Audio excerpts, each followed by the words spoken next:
The CEO of McDonald's faced increasing criticism and calls for resignation Thursday following text messages he sent to Chicago Mayor Lori Lightfoot where he seemed to blame the deaths of 2 Black and Latino children killed in gun violence on their parents. McDonald's president and CEO Kempczinski sent texts to Lightfoot in April after meeting with her and referred to shootings that killed 2 children earlier this year. 7-year-old Jaslyn Adams, a black girl who was shot in a McDonald's drive-through lane, and 13-year-old Adam Toledo, a Latino boy who was shot by Chicago police. With both, the parents failed those kids, which I know is something you can't say.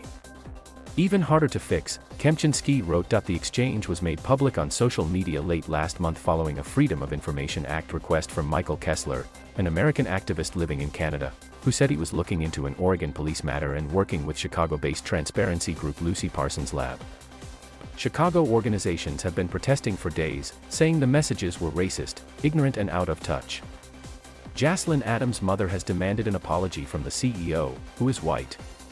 And U.S. Representative Bobby Rush of Illinois called this week for Kempczinski to be removed. This is a deplorable message, and one that is completely unacceptable for the CEO of a powerful multinational corporation, let alone a corporation that markets aggressively to communities of color and publicly proclaims that Black Lives Matter to espouse, the Chicago Democrat said in a statement Wednesday.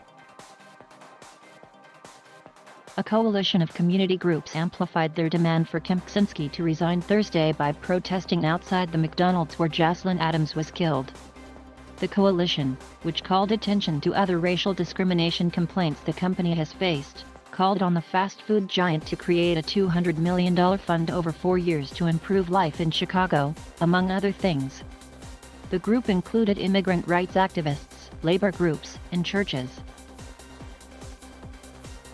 Earlier this month, Kempczinski sent a note to McDonald's corporate employees in the U.S. saying he was thinking through his lenses apparent and reacted viscerally, according to the Chicago Tribune. But I have not walked in the shoes of Adams or Jaslyn's family and so many others who are facing a very different reality, he said.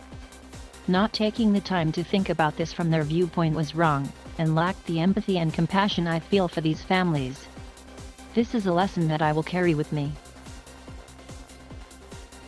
McDonald's declined to comment Thursday. Thank you for watching.